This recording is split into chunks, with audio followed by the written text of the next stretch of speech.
नमस्ते।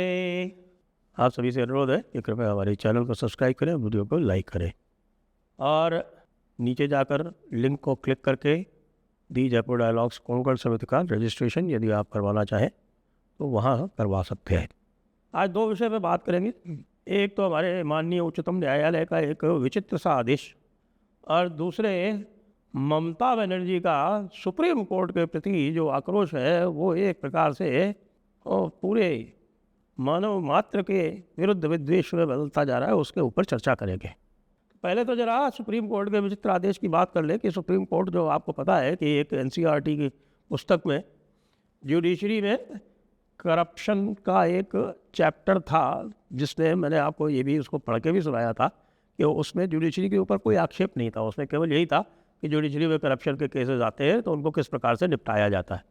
लेकिन उसको लगता ऐसा है कि बिना पढ़े सुप्रीम कोर्ट ने केवल ये कि करप्शन इन जुडिशरी ऐसा हेडिंग कैसे कर दी गई और उसको लेके उन्होंने आदेश सुओ मोटो कॉग्निजेंस लेके आदेश पारित कर दिया कि भाई इसको तुरंत हटा दिया जाए, किताबें सारी वापस ले ली जाए और भाई जांच की जाए कि किसने लिखा। और जांच करने के बाद में आज उन्होंने ऐसा आदेश पारित किया है तब भूतो न भविष्यति, पूरे विश्व की जुडिशरी में ऐसा आदेश आज तक पारित नहीं किया गया है। तो इस प्रकार से उसको वो ऐतिहासिक तो अवश्य कह सकते हैं, लेकिन जो इतिहास में बनाया जा रहा है वो कोई अच्छा इतिहास है ऐसा तो नहीं लग रहा। क्यों? क्योंकि प्रोफेसर मिशेल दानिनो और प्रोफेसर आलोक प्रसन्ना, एक और प्रोफेसर है लेडी प्रोफेसर, उनको तीनों को बैन कर दिया।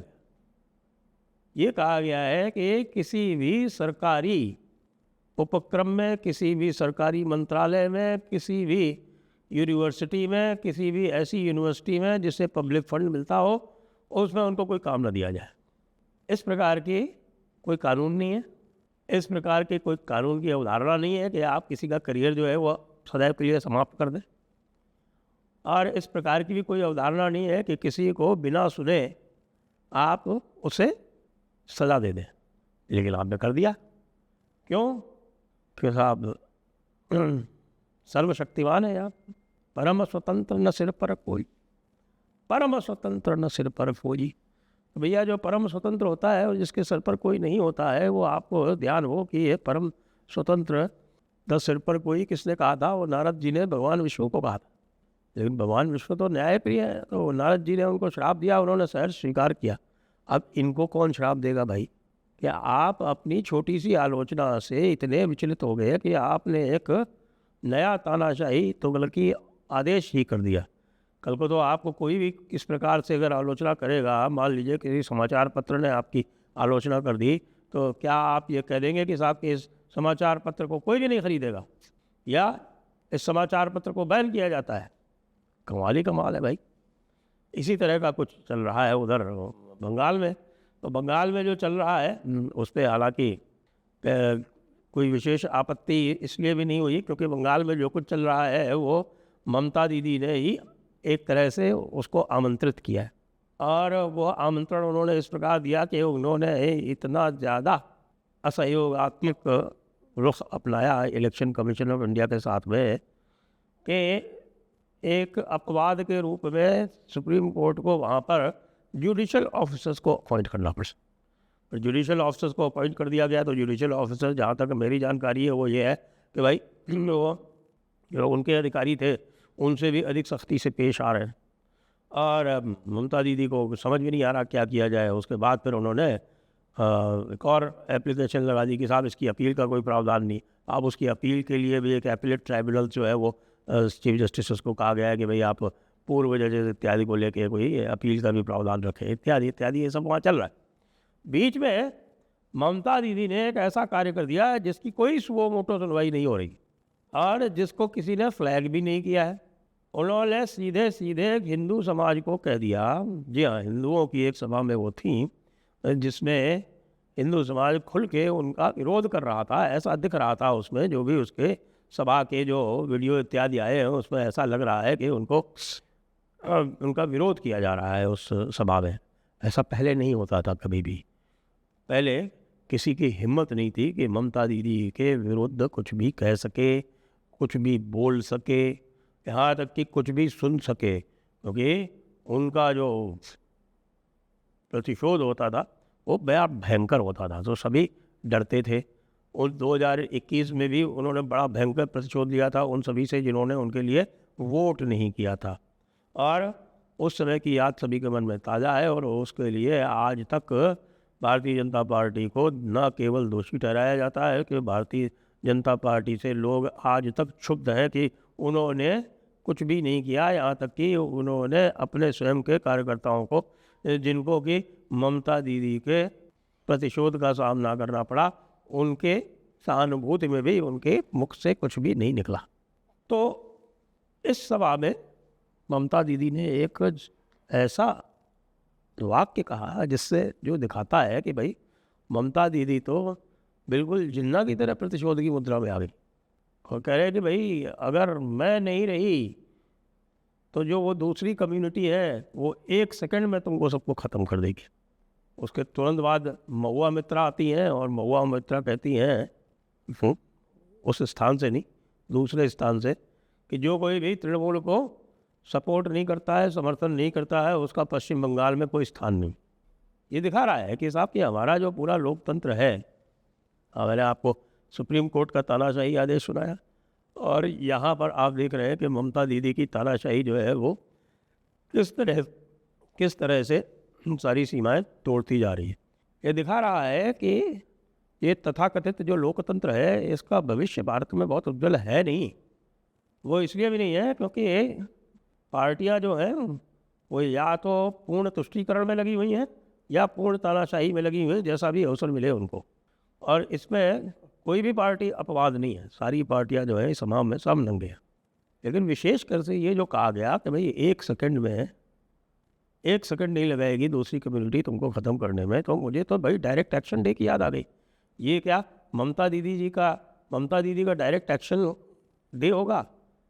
यदि मान लीजिए पब्लिक ने उनको हरा दिया तो वो और उनके जितने भी कार्यकर्ता हैं, तथाकथित कार्यकर्ता, लोग सभी जानते हैं, लोग उनसे डरते हैं, वो तरह तरह के भेष में रहते हैं, वो क्लब संचालकों के भेष में रहते हैं, वो उनकी पार्टी के ब्लॉक अध्यक्षों के रूप में रहते हैं, और उनकी पार्टी के मंडल अध्यक्ष ऊपर से और जिला अध्यक्ष इत्यादि सब।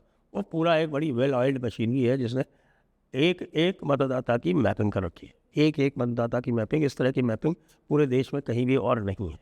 तो क्या सारे मतदाताओं को समाप्त कर दिया जाएगा यदि उन्होंने ममता दीदी के पक्ष में मत नहीं डाला?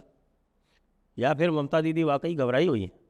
क्योंकि ये साफ दिखता है कि इस तरह की बात खुले मंच से, और खुले मंच से तो क्या, यदि मॉडल कोड ऑफ कंडक्ट लागू हो गया होता तो अब तक तो ममता दीदी के ऊपर 10 केस दर्ज करा दिए होते इलेक्शन कमीशन ने स्वयं। लेकिन अभी मॉडल कोड ऑफ कंडक्ट लागू नहीं है, तो इस तरह की बात उन्होंने कही है।